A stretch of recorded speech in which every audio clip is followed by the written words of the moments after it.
अस्सलाम वालेकुम। कैसे हैं आप सब? ठीक हैं, खैरियत से हैं, मज़े में हैं यार। आज है 17 दिसंबर 2020 और दिन है जुमेरात का। आज मैं वीडियो लेकर आया हूँ क्वेश्चन आंसर सेशन के लिहाज से। ठीक है, मैंने एक वीडियो अपलोड की थी, how to apply family visit visa और फैमिली परमानेंट वीज़ा। मेरे अपने चैनल में मैंने अपलोड की थी और उस पर मुझे इतने ज़्यादा क्वेश्चंस आए हैं और मैंने हर क्वेश्चन का रिप्लाई भी किया है अल्हम्दुलिल्लाह। लेकिन अभी ये है कि हर बंदा जो है ना, मोस्टली जो जो वो वीडियो देखता है, अल्हम्दुलिल्लाह मेरी वो वीडियो इस वक्त सबसे ज़्यादा वॉच की जाने वाली वीडियो है मेरे चैनल पे। छोटे चैनल होने के बावजूद उसके व्यूज़ 23,000 प्लस माशाल्लाह हो चुके हैं और काफ़ी लोगों का वीज़ा भी निकल चुका है उस प्रोसीजर को फॉलो अप करते हुए। तो मुझसे बहुत सारे क्वेश्चंस पूछे गए थे और मैंने हर क्वेश्चन का आंसर भी दिया है। लेकिन अब जो जो बंदा नया नया आ रहा है वो फिर से मुझसे सेम वही क्वेश्चंस कर रहा है कि ये अगर ऐसा है तो ऐसा है तो क्या। मैं उनको रिप्लाई भी कर रहा हूँ। तो मैंने सोचा कि यार बजाय ये कि अब मैं सारों को फिर दोबारा से वही रिप्लाई करूँ, तो मैं एक वीडियो बना लेता हूँ आप लोगों के लिए, जिसमें आप लोगों को जो सबसे ज़्यादा क्वेश्चंस पूछे गए हैं मुझसे उसके बारे में मैं एक वीडियो बनाता हूँ। तो मैंने ये कुछ क्वेश्चंस लिख लिए हैं यहाँ पेपर में, जो कि मुझसे सबसे ज़्यादा क्वेश्चंस पूछे गए हैं उस वीडियो पे। ठीक है, तो मैं इंशाल्लाह सारे क्वेश्चंस का आंसर तो नहीं दूंगा, लेकिन जो क्वेश्चन सबसे ज़्यादा मुझसे पूछे गए हैं मैं उनका रिप्लाई इंशाल्लाह करने की कोशिश करूँगा। इंशाल्लाह सबको वन बाय वन। ये टोटल 32 क्वेश्चंस हैं जो कि मुझसे ज़्यादातर जो क्वेश्चंस पूछे गए हैं उस वीडियो पे तकरीबन 1200-1300 से ऊपर क्वेश्चंस हैं, लेकिन वो सब मिलते जुलते ही क्वेश्चंस हैं। तो उन सब क्वेश्चंस का मैंने एक समरी बना के तकरीबन 32 क्वेश्चंस निकले हैं, जो वो उन सारों का एक निचोड़ है। तो मैंने सोचा आप लोगों के लिए वो उन क्वेश्चंस का मैं आंसर एक वीडियो बना के ही दे देता हूँ। पहले क्वेश्चन पे आते हैं। सबसे पहले लोगों ने मुझसे पूछा है, जो सबसे ज़्यादा क्वेश्चंस मुझसे पूछा गए हैं वो ये है कि वीज़ा की ड्यूरेशन कितनी होती है, वैलिडिटी कितनी होती है। यानी कि अगर आपका वीज़ा यहाँ से इशू हो चुका है सऊदीया से, तो इशू होने के बाद कितना टाइम लगता है और वीज़ा स्टैंप होने के बाद कितना टाइम लगता है। तो इसका आंसर ये है कि जब आपका वीज़ा इशू हो गया है तो इशू होने के बाद 3 महीने होते हैं आपके पास कि आपने 3 महीने के अंदर अंदर वीज़ा स्टैंप करवाना है। अगर 3 महीने के बाद आप वीज़ा स्टैंप करवाने जाएंगे तो वीज़ा एक्सपायर हो जाएगा। यानी कि वो जो पेपर है वीज़ा इशू हुआ है पेपर का, वो एक्सपायर हो जाएगा। तो वीज़ा इशू होने के बाद आपके पास 3 महीने होते हैं। 3 महीने के अंदर अंदर आपने वीज़ा स्टैंप करवाना है और वीज़ा स्टैंप करवाने के बाद 3 महीने होते हैं, आपने 3 महीने के अंदर अंदर सऊदी आना है। यानी कि टोटल 6 महीने का पीरियड होता है। ठीक है, दूसरा क्वेश्चन है, बहुत सारा ये क्वेश्चन ये पूछा गया है भाई, लेबर का महीना है वीज़ा मिल जाता है, साय ख़ास का महीना है वीज़ा मिल जाता है, ड्राइवर हूँ वीज़ा मिल जाएगा, कारपेंटर हूँ वीज़ा मिल जाएगा। तो मेरा प्यारा भाई, आप लोग वीज़ा अप्लाई करो। 35 रियाल सिर्फ आप लोगों के लगेंगे गुरफा तिजारिया के। फॉर्म कैसे फिलअप करना है डिटेल्ड वीडियो मैंने बना दी हुई है, उसको फॉलो अप करते रहो और अपना फॉर्म फिलअप करो। फॉर्म फिलअप करने के बाद अप्लाई तो करो। 35 रियाल लगने सिर्फ आपके, वीज़ा निकल जाता है। बहुत सारे दोस्त हैं, बहुत सारे मैसेजेस भी आए हैं, भाई मेरा लेबर का वीज़ा था, मेरा वीज़ा निकल आया, मेरा साय ख़ास का वीज़ा था, महीना था, मेरा वीज़ा निकल आया, मेरा आमिल मंजिली का वीज़ा था, मेरा वीज़ा निकल आया। तो बहुत सारे लोगों के वीज़ा निकल चुके हैं। ठीक है, साय ख़ास और आमिल मंजिली स्पेशली कैसे वीज़ा निकलवा सकते हैं उसको मैं बता देता हूँ आपको। आप लोग ये वीज़ा फॉर्म फिलअप करो। वीज़ा फॉर्म फिलअप करने के बाद अपने कफ़ील को बोलो कि वो आपको कफ़ील के अबशर से अप्रूव कर दे तो आपको वीज़ा मिल जाएगा। ठीक है, एक भाई हैं तुकीर अहमद भाई हैं, उनको मैंने बताया था, उन्होंने क्या बोला है कि just ministry of foreign affair मूफा में रिक्वेस्ट डालो, फॉर्म फिलअप करो। फॉर्म फिलअप करने के बाद कफ़ील को बोलो कि भाई वो अपने अफसर पे जाए और मेरा वो जो अप्रूवल है उसको अप्रूव कर दे, मेरा जो तलब है, रिक्वेस्ट है, उसको अप्रूव कर दे। तो वो कफ़ील जो है अपने अफसर पे जाएगा। ये आमिल मंजिली और साय ख़ास की बात कर रहा हूँ। वो अपने कफ़ील जो है अपने अफसर पे जाएगा, वहाँ पे जाके अप्रूवल दे देगा और आपका वीज़ा इशू हो जाएगा। ठीक है, बाकी जो दूसरे हैं, हमारा वीज़ा निकलाएगा नहीं निकलेगा, भाई आप लोग अप्लाई करो। आप लोग हिम्मत नहीं करते हो, अप्लाई नहीं करते हो और क्वेश्चंस पूछते हो। आप लोग अप्लाई करो, फॉर्म फिलअप करो, इजी तरीका है। फॉर्म फिलअप नहीं करना आता तो बहुत सारे ऑफिसेज हैं, आप जवाजात के बाहर जाओ या किसी भी मकतब में चले जाओ, जो सद्दाद वाले मकतब हैं उनके पास जाओ, उनको बोलो, अफसर होना लाजमी है, आपका अफसर होना लाजमी है। उनको बोलो भाई हमारा वीज़ा फॉर्म फिलअप कर दो, वो आपको वीज़ा फॉर्म फिलअप कर देंगे और अपने एक कफील को बोलो साइन स्टैम्प कर दें और अप्लाई कर दो यार, ठीक है।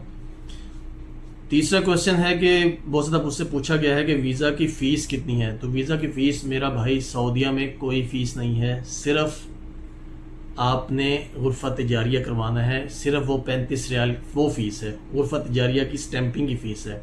बाकी वीज़ा की जो फ़ीस है वो आपकी पाकिस्तान में लगेगी, इंडिया में लगेगी, फ़ीस वहाँ पे लगती है, यहाँ पे नहीं लगती। वीज़ा स्टैंपिंग की जो फ़ीस है वो 300 रियाल है, विज़िट वीज़ा स्टैंपिंग है। वो सिंगल है, सिंगल एंट्री है या मल्टीपल एंट्री है, दोनों की 300 रियाल ही है वीज़ा स्टैंपिंग फ़ीस। मैंने अपनी मदर का सिंगल भी अप्लाई किया था एक दफ़ा, तो 300 रियाल ही फ़ीस लगी थी वीज़ा स्टैंपिंग की। एतमाद की फ़ीस सेपरेट है और मल्टीपल की भी 300 रियाल ही लगी है। अभी वो मल्टीपल भी आई हैं, उनका भी 300 रियाल तभी लगा था, ठीक है। तो सिंगल एंट्री की भी 300 रियाल वीज़ा स्टैंपिंग फ़ीस है, वो पाकिस्तान में लगेगी, वहाँ पे आपको पे करना होगा एतमाद की सेंटर में जाके। फ़ीस क्या क्या होती है, फ़ीस बहुत से लोगों ने पूछा फ़ीस कितनी होती है। फ़ीस है मेरा भाई, एतमाद सेंटर की भी सेपरेट फ़ीस है और वीज़ा स्टैंपिंग की सेपरेट फ़ीस है, और जो विज़िट पे आ रहे हैं उनका इंश्योरेंस होता है, उसकी सेपरेट फ़ीस है। अब फ़ीस वेरी करती है, 33,000 रुपये से 45,000 रुपये लगते हैं एक आदमी के वीज़ा स्टैंपिंग फ़ीस के।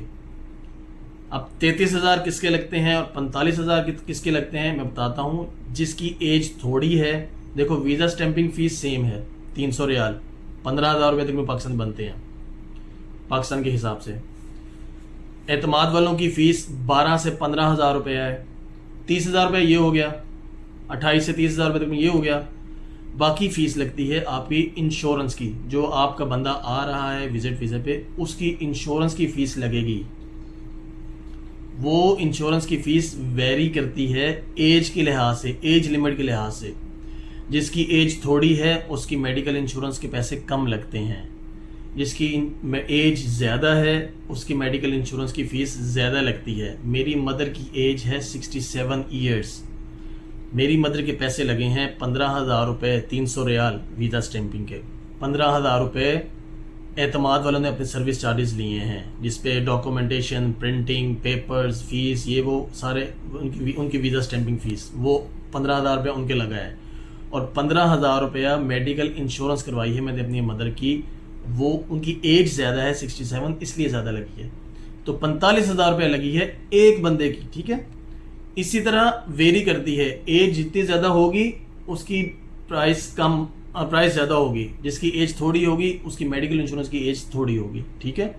तो 33,000 से 45,000 रुपया इसके ऊपर नीचे इसके दरमियान में आपकी फ़ीस एक बंदे की लगती है। जितने बंदे आप बुला रहे हो उसको मल्टीप्लाई कर लो, हर बंदे की इंडिविजुअली फ़ीस लगेगी, ठीक है। अच्छा, एक क्वेश्चन आता है कि फॉर्म फिलअप करते हुए सेपरेटली डालना है सारों को या अलग अलग डालना है। भैया आप जब फॉर्म फिलअप करोगे, मैंने आपको तरीका बताया था कि अगर आपने एक बंदे को बुलाना है तो उसका फॉर्म फिलअप करो, उसमें एक थर्ड ऑप्शन में जब आप गए थे जहाँ पे आपने डिटेल देनी होती है पासपोर्ट की, नंबर बंदे की जिसकी आपने बुलाना है, उसको डिटेल दो। फॉर एग्जांपल मियाँ बीवी आ रही है, बीवी के साथ 2 बच्चे हैं, तो पहले बीवी का फॉर्म फिलअप करो, पासपोर्ट डालो, उसका पासपोर्ट पे नाम जो डाला है वो डालो, उसकी डेट ऑफ बर्थ डालो, जो भी उसने इन्फॉर्मेशन पूछी है वो, उसको सेव कर दो। बाद में एक और ऑप्शन है इजाफा, ऐड, आपने बच्चा भी ऐड करना है उसके बीच में उसी फॉर्म में, फिर दोबारा ऐड पे क्लिक करो। ऐड पे क्लिक करने के बाद दोबारा से उस बच्चे की पूरी डिटेल दे दो, उसको सेव कर दो। तीसरा बच्चा है, तीसरा बंदा है, उसको भी आप बुलाना चाह रहे हो तो ऐड पे फिर क्लिक करो, दोबारा से उसका फॉर्म फिलअप करो।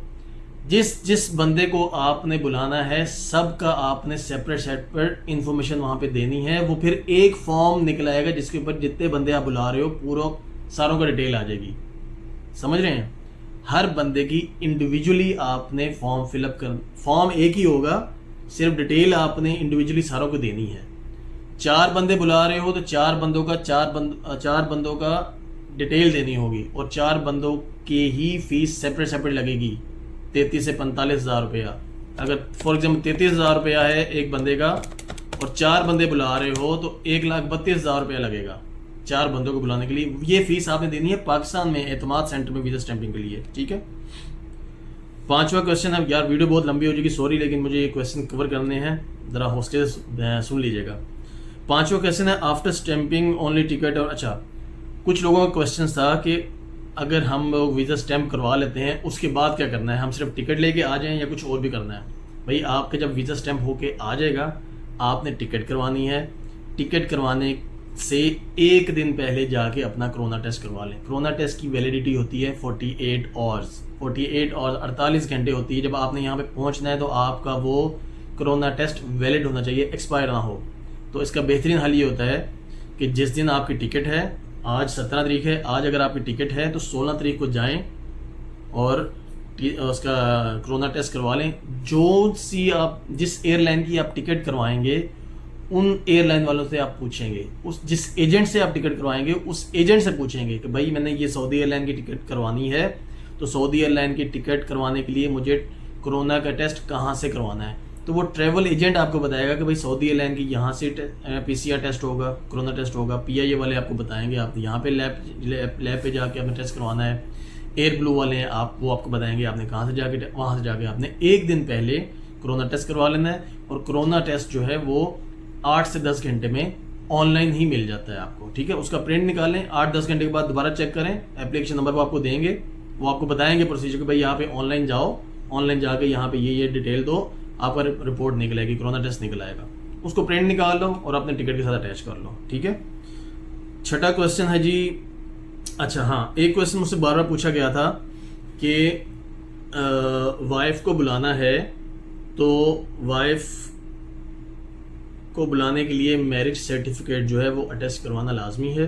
तो जी हाँ, आपने अगर वाइफ को बुलाना है तो वाइफ अपने अपना मैरिज सर्टिफिकेट, जो निकाह नामा जिसे कहते हैं, निकाह नामा एक होता है जो शादी वाले दिन आप जिस पे साइन करते हो, सिग्नेचर करते हो, ठीक है, वो वाला भी आपने मिनिस्ट्री ऑफ फॉरेन अफेयर से अटैच करवाना है पाकिस्तान।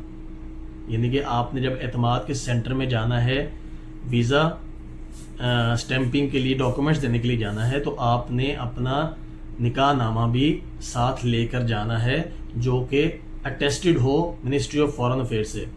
ठीक है, एक तो वो निकाह नामा जो आपने शादी वाले दिन जिस पे साइन किए थे, एक वो, और एक बाद में एक नादरा से भी मिल जाता है, नादरा से इशू होता है, तो वो भी निकाह नामा जिस पे इंग्लिश, एक तरफ इंग्लिश लिखा होता है, एक तरफ उर्दू लिखी होती है, वो वाला भी आपने सर्टिफिकेट, नादरा का मैरिज सर्टिफिकेट इंग्लिश उर्दू वाला, वो भी आपने मिनिस्ट्री ऑफ फॉरेन अफेयर से अटैच करवाना है, और उन दोनों की कॉपी भी आपने साथ डॉक्यूमेंट्स के जमा करवानी है एतमाद सेंटर में। ठीक है, कुछ लोगों का क्वेश्चन था कि यार मिनिस्ट्री ऑफ फॉरेन अफेयर जो पाकिस्तान में है वो आजकल अटेस्टेशन फिजिकली नहीं कर रही हैं, तो मेरा भाई TCS वाले हैं, TCS वालों को आप रब्ता करें, उनको बोलें कि भाई ये मिनिस्ट्री ऑफ फॉरेन अफेयर से अटेस्टेशन करवानी है, तो आप वहाँ से अटेस्टेशन TCS वालों को दो। TCS वाले चार्जेस लेते हैं, वो आपको अटेस्टेशन करवा के वापस आपके घर में कुरियर कर देंगे। ठीक है, 7वां क्वेश्चन था जी ये जो मैंने निकाला है, multiple visa extend how many months. अच्छा,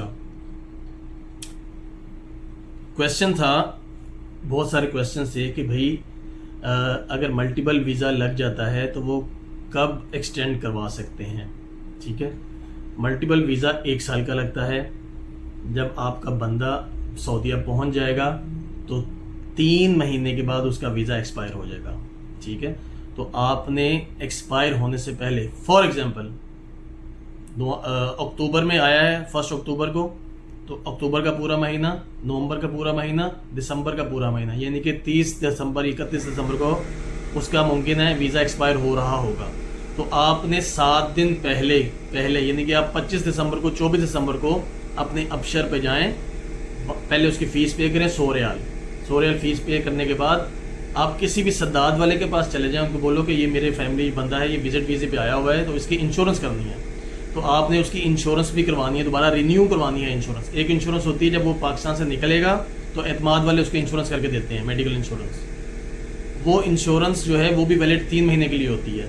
तो आपने जब 3 महीने के बाद वीज़ा एक्सटेंड करना है तो आपने मेडिकल इंश्योरेंस भी रिन्यू करनी है। तो जैसे ही आप मेडिकल इंश्योरेंस रिन्यू करवाएंगे तो आपका ऑटोमेटिकली 3 महीने के लिए वीज़ा एक्सटेंड हो जाएगा, बशर्ते कि आपने 100 रियाल वीज़ा एक्सटेंशन फ़ीस पे की हो, ठीक है। और इसी तरह जो सिंगल एंट्री वीज़ा है वो क्या होता है, जब वो 1 महीने का वीज़ा होता है, जब आपका बंदा सऊदीया पहुंच जाता है तो वो 1 महीने के बाद एक्सपायर हो जाता है। फॉर एग्जांपल 1 दिसंबर को 1 दिसंबर को वो आया है तो उसका वो वीज़ा एक्सपायर हो रहा है 31 दिसंबर को या 30 दिसंबर को। तो आपने 24 या 25 दिसंबर को इसी तरह ही 100 रियाल फ़ीस जमा करवानी है। 100 रियाल फ़ीस जमा करवाने के बाद आपने मेडिकल भी रिन्यू करवाना है। तो जैसे ही आप मेडिकल रिन्यू करेंगे तो वो 1 महीना और बढ़ जाएगा। मल्टीपल वीज़ा जो है वो अफसर के मुताबिक, अभी मैं अफसर में देख रहा हूँ उसमें लिखा हुआ है कि maximum stay in multiple visa 270 days. 270 days का मतलब है कि 9 महीने तक आपका बंदा मल्टीपल वीज़े पे रह सकता है सऊदीया, जो एज़ पर अफसर के मुताबिक। मैंने अभी तक प्रैक्टिकल नहीं किया, मेरी मदर फर्स्ट टाइम आई है मल्टीपल वीज़े पे, ठीक है। तो मैं अभी इंशाल्लाह चेक करूँगा। लेकिन अफसर के मुताबिक पहले लिखा होता था 180 डेज़ मैक्सिमम स्टे होता है, यानी कि 6 महीने के बाद आपको एग्जिट री एंट्री करवानी पड़ती है, ठीक है। तो एग्जिट री एंट्री करवाने के लिए पहले ही होता था कि आप बहरीन से एग्जिट करवा के बहरीन में एंट्री करवा के दोबारा एग्जिट एंट्री करवा सकते थे। लेकिन अभी कोरोना की वजह से मेरे सामने ऐसा कोई केस नहीं आया कि कोई बंदा बहरीन गया है और एग्जिट री एंट्री करवा के दोबारा ले आया है, क्योंकि कोरोना की वजह से मेरे ख्याल में बहरीन का भी शायद वीज़ा पता नहीं मिल रहा है कि नहीं मिल रहा, लेकिन हो जाता है बहरीन से, अभी का मुझे आइडिया नहीं है। तो जो सिंगल एंट्री वाले हैं वो भी हर महीना वीज़ा एक्सटेंड करते रहेंगे अप टू 6 महीने। 6 महीने तक आप मैक्सिमम अपना स्टे करवा सकते हैं यहाँ पे। मेरी मदर लास्ट ईयर जब आई थी तो मैंने 1 महीने वाला सिंगल एंट्री वाला वीज़ा लिया था। तो मैं हर महीने एक्सटेंड करता था, हर महीने 100 रियाल पे करता था, हर महीने में मेडिकल इंश्योरेंस रिन्यू करवाता था और हर महीने एक्सटेंड करके 6 महीने तक, यानी कि अगर वो जुलाई में आई हैं, जुलाई 1 में आई हैं, तो दिसंबर तक मैंने उनको रखा है अपने पास, और दिसंबर मैंने उनको फिर एग्जिट भेज दिया था, फाइनल एग्जिट भेज दिया था। उसके बाद रिन्यू नहीं होता, ऑटोमेटिक रिन्यू स्टॉप हो जाता है। वो बोलता है कि आप you can not renew your visa, क्योंकि आप अपनी लिमिट पूरी कर चुके हैं। इसी तरह जो मल्टीपल वीज़ा है वो भी 3 महीने के बाद एक्सपायर होगा। 3 महीने के बाद आप रिन्यू करें, फिर अगले 3 महीने के बाद एक्सपायर होगा, फिर रिन्यू करें, फिर अगले 3 महीने यानी कि 9 महीने पूरे हो जाएंगे, फिर आपको एग्जिट री एंट्री करवानी पड़ेगी और फिर आप दोबारा बगैर वीज़ा स्टैंप किए आप दोबारा उनको वापस लेके आ सकते हैं। लेकिन इस बात का ख्याल रखें कि आपके पासपोर्ट के ऊपर, मल्टीपल वीज़े की बात कर रहा हूँ, उसके ऊपर लिखी होती है वीज़ा एक्सपायरी डेट। तो वीज़ा एक्सपायरी डेट तक ही आप मैक्सिमम यहाँ पे उनको दोबारा अगर लेके आ रहे हैं तो वहाँ रखवा सकते हैं, ठीक है। शायद वो 2 महीने हो, शायद 1 महीना हो। फॉर एग्जांपल मेरी मदर ने वीज़ा स्टैंप करवाया है 22 अक्टूबर को 2020 को, उनका वीज़ा एक्सपायर हो रहा है, पासपोर्ट के ऊपर लिखा हुआ है 21 अक्टूबर 2021 को वीज़ा एक्सपायर हो रहा है। तो मैं 9 महीने तक उनको यहाँ पे रखूँगा, ठीक है। 9 महीने के बाद उनको मैं दोबारा एग्जिट री एंट्री करूँगा। कोशिश यही होगी कि मैं उनको फ़ौरन ही 1 हफ्ते के अंदर अंदर वापस बुला लूँ। लेकिन अगर मैं 1 महीना भी लेट करता हूँ तो इसका मतलब है अक्टूबर को तो उनका वीज़ा एक्सपायर हो जाएगा, समझ रहे हैं। तो मैं फिर उनको सिर्फ मैक्सिमम अक्टूबर तक ही रख सकता हूँ यहाँ पे। उसके बाद 3 महीने और नहीं होंगे, अक्टूबर तक ही रहेगा उनका वीज़ा, उसके बाद नहीं होगा। सॉरी यार, वीडियो बहुत लंबी हो रही है।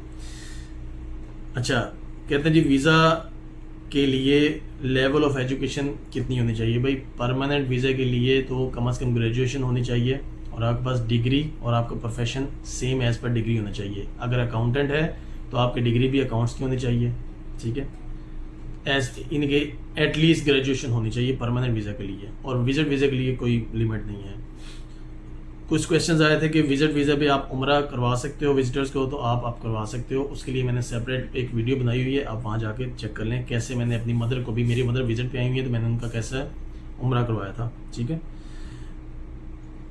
फिर 10वां क्वेश्चन वही है कि एक्सटेंड करवा सकते हैं वाया बहरीन। तो मैंने आपको बताया कि आप बहरीन जाके एग्जिट री एंट्री करवा के आप पहले कर सकते थे, अभी का मुझे पता नहीं, जब से कोरोना आया है, ठीक है, करवा सकते हैं।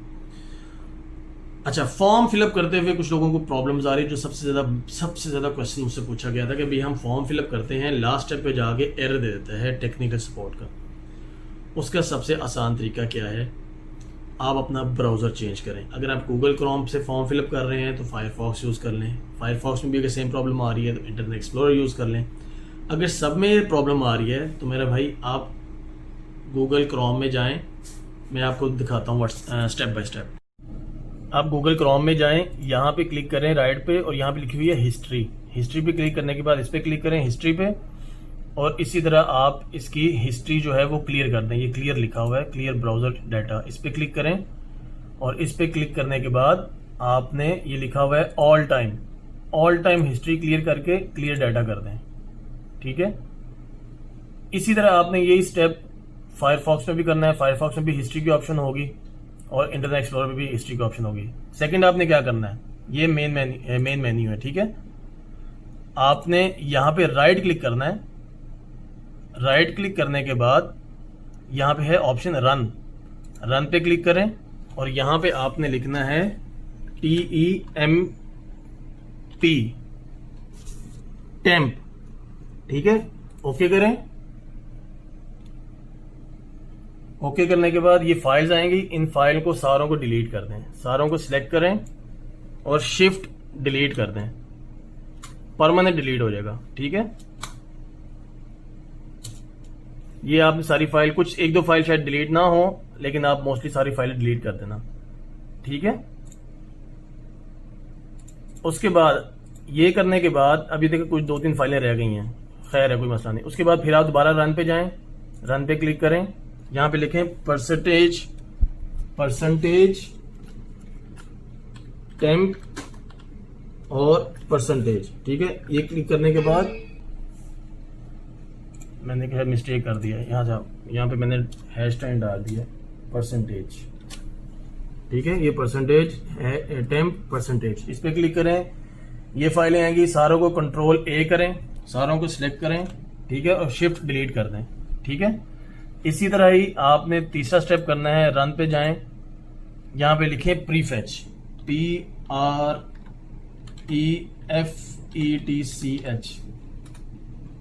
ठीक है, रिफ्रेश पे करने के बाद ये कंटिन्यू करें। कंटिन्यू करने के बाद सारी फाइल्स आएंगी, ये वाली इनको भी कंट्रोल A करके शिफ्ट डिलीट कर दें।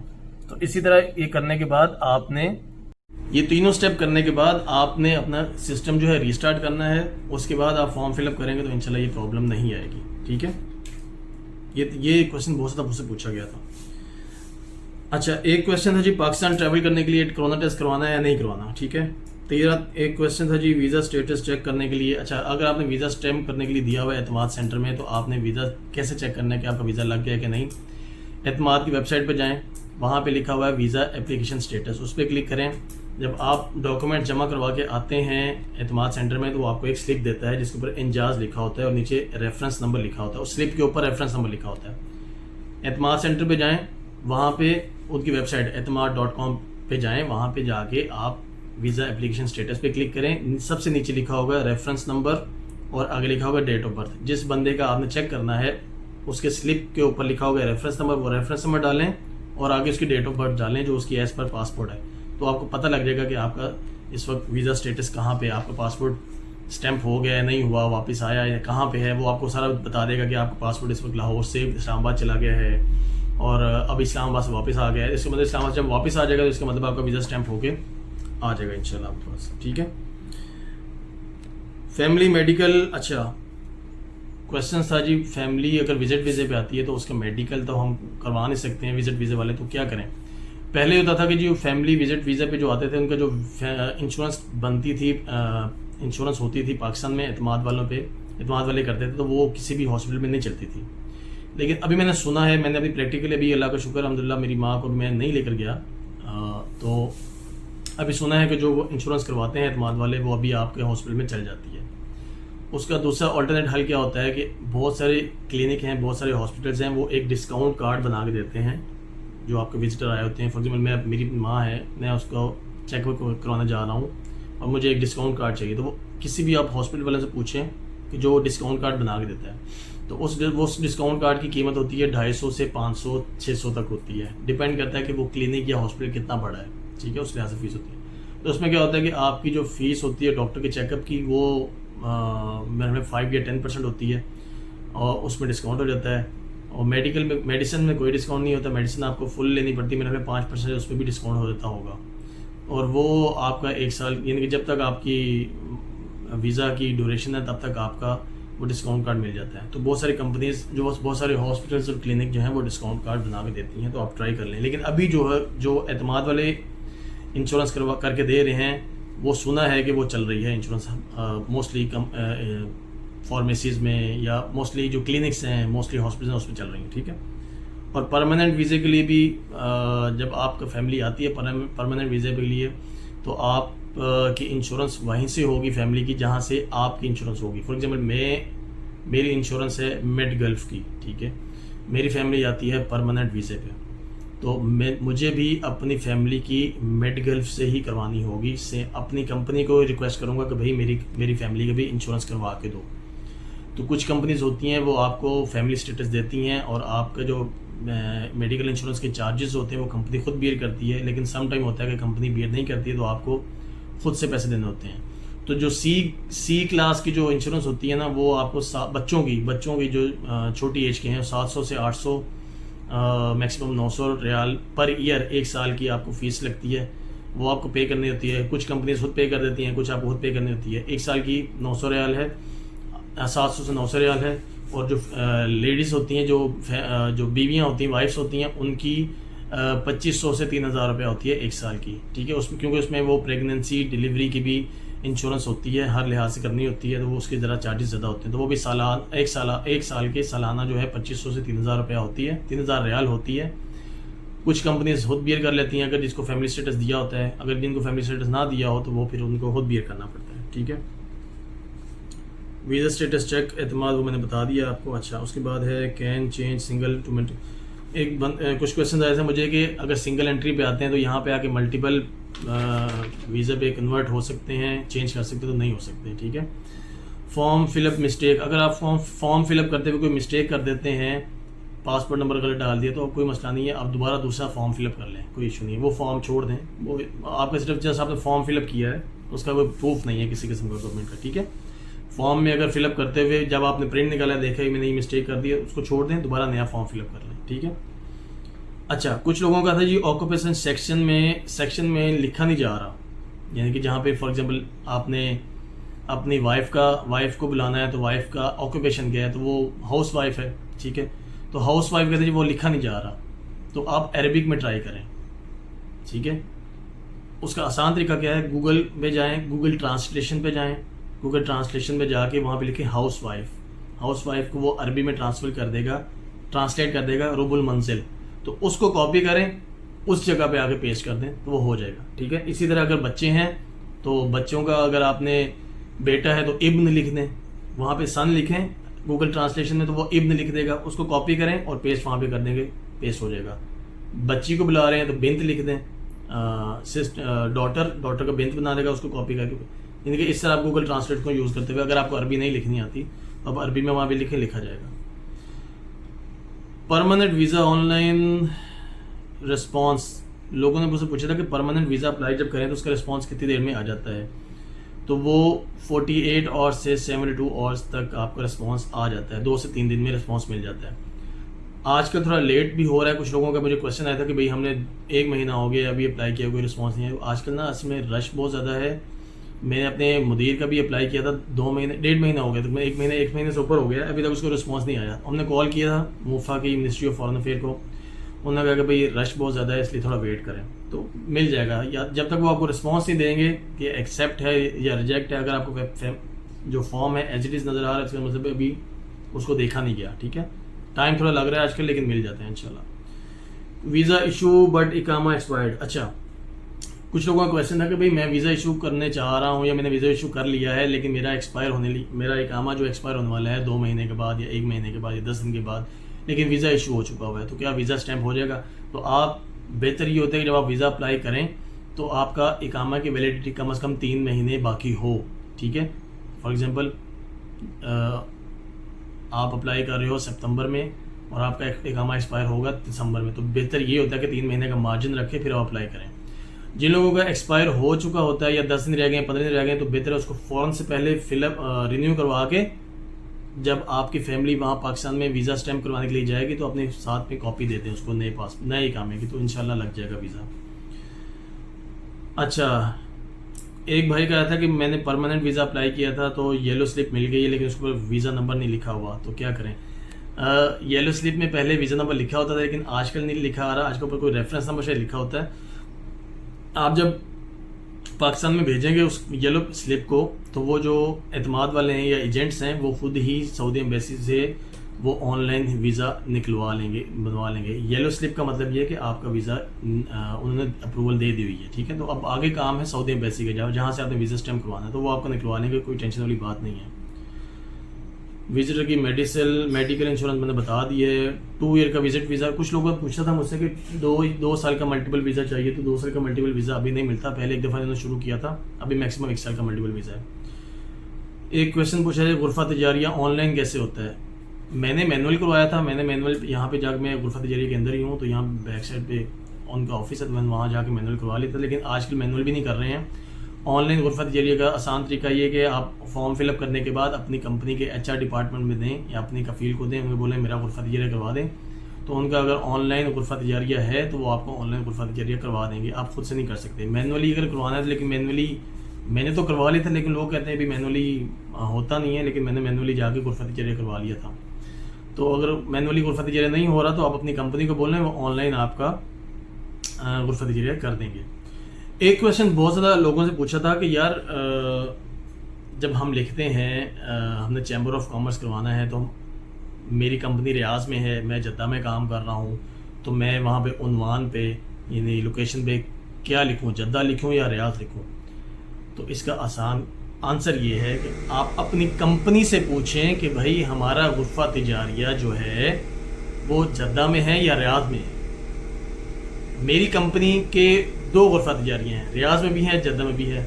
हम लोग जद्दा से भी अटेस्टेशन करवा सकते हैं, रियाज से भी अटेस्टेशन करवा सकते हैं। जो रियाज वाले बंदे हैं कंपनी वहाँ पे जो हमारी ब्रांच है वो वहाँ से करवाते हैं, हम लोग यहाँ से करवाते हैं। तो अब अपनी कंपनी से पूछें कि भाई हमारा गुरफा तजारिया कहाँ से होगा, चैम्बर ऑफ कॉमर्स कहाँ से होगा। अगर आप जद्दा में काम कर रहे हैं और चैम्बर ऑफ कॉमर्स आपका गुरफा तजारिया रियाज में है तो आप अपने उन्वान में रियाज लिखेंगे, बेशक आप जद्दा में काम कर रहे हैं।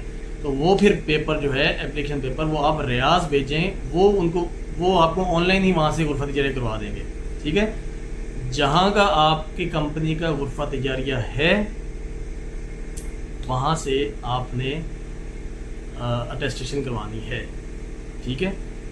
जिन लोगों का इकामा जहाँ का है वहाँ से ही अटेस्टेशन करवानी है। आप रियाज में आए थे, आपकी कंपनी, आपके डॉक्यूमेंट्स, आपका इकामा रियाज से आया था आपके पास जद्दा में, या आप जद्दा में काम कर रहे हैं, रियाज से आया था, तो इसका मतलब है आपके डॉक्यूमेंट्स रियाज में है, रियाज से बने हैं, आपका चैम्बर ऑफ कॉमर्स भी रियाज में ही होगा। तब आप अपनी चैम्बर ऑफ कॉमर्स करवाने से पहले या फॉर्म फिलअप करने से पहले कि मैं यहाँ पे क्या लिखूँ, जद्दा लिखूँ, रियाज लिखूँ, तमाम लिखूँ, आप अपनी कंपनी से पूछें कि आपका गुरफा तजारिया कहाँ से होगा, तो वो वाली जगह का नाम लिखें, ठीक है। विजिट वीज़ा एप्लीकेशन अप्लाई करने के लिए क्या क्या डॉक्यूमेंट्स चाहिए पाकिस्तान में एतमाद सेंटर में लिए? जो बंदा अप्लाई कर रहा है उसका ओरिजिनल पासपोर्ट, इनके मैंने अपनी माँ को वीज़ा भेजा, मेरी माँ का पासपोर्ट चाहिए ओरिजिनल, उसकी कॉपी, शनाख्ती कार्ड ही ओरिजिनल शनाख्ती कार्ड और उसकी कॉपी, ID कार्ड, 2 पिक्चर्स चाहिए मेरी माँ की जो वाइट बैकग्राउंड वाली हो वो। अगर कोई बच्चा आ रहा है साथ तो उसका बर्थ सर्टिफिकेट, बे फॉर्म जिसे कहते हैं, वो आप अटैच साथ करेंगे, एतमाद सेंटर वालों को देंगे, जो कि मिनिस्ट्री ऑफ फॉरेन अफेयर से अटेस्ट हो। अगर बे फॉर्म नहीं है तो नादरा पे जाएं, नादरा से ओवरसीज़ ID कार्ड बनवा लें, वो साथ अटैच कर दें, आपको आप साथ एतमाद सेंटर में जमा करवाना है। उसके बाद ये 4 डॉक्यूमेंट्स हो गए जो बंदा वीज़ा लगवाने के लिए जा रहा है एतमाद सेंटर में। Original passport, passport copy, original ID card copy, 2 pictures passport size white background के साथ, और अगर बच्चा है तो बे फॉर्म उसका, अगर बे फॉर्म नहीं है तो नादरा का ओवरसीज़ कार्ड। ये 4 चीज़ें हो गई जो बंदा जो वीज़ा स्टैम्प करवाने के लिए जा रहा है। और उसके बाद 5 चीज़ें हैं जिसने वीज़ा भेजा है, मैंने वीज़ा भेजा है तो मेरी तरफ से क्या क्या जमा होगा वहाँ पे एतमाद सेंटर में, मेरा इकामे की कॉपी, मेरे पासपोर्ट की कॉपी, ठीक है। और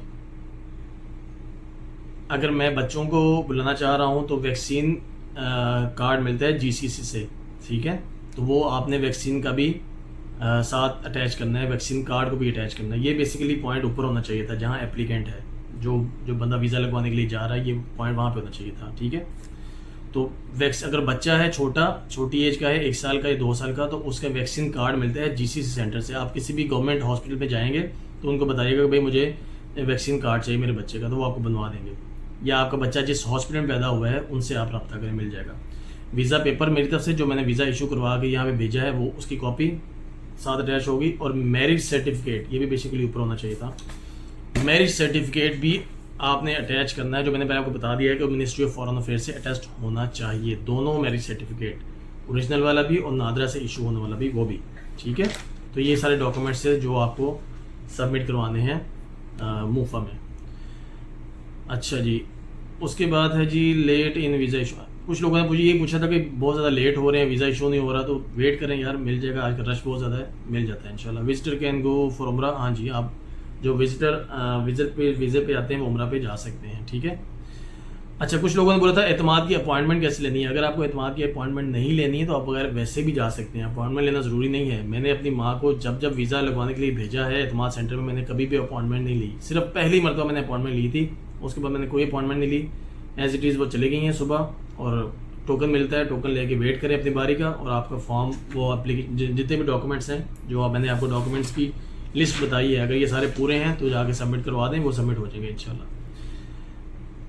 अच्छा, कुछ लोगों ने पूछा था कि यार मैं अपनी वाइफ का अप्लाई करना चाह रहा हूँ, लेकिन मेरी वाइफ के पासपोर्ट के ऊपर मेरे ससुर का नाम लिखा हुआ है, यानी कि वाइफ के अब्बू का नाम लिखा हुआ है, मेरा नाम नहीं लिखा हुआ। तो भाई पहले आप अपने वाइफ का स्टेटस जो है वो चेंज करें, और अपना भी चेंज करें, क्योंकि हो सकता है आपका जो मैरिटल स्टेटस है आपके शनाख्ती कार्ड में और आपके पासपोर्ट में सिंगल लिखा हुआ है, लेकिन आप मैरिड हो, तो पहले आप अपना शनाख्ती कार्ड भी चेंज करवाएं, पासपोर्ट भी चेंज करवाएं, उसका इन्फॉर्मेशन बेसिकली अब डाटा इन्फॉर्मेशन अपडेट करनी है आपने, कि सिंगल से मैरिड करवाना है।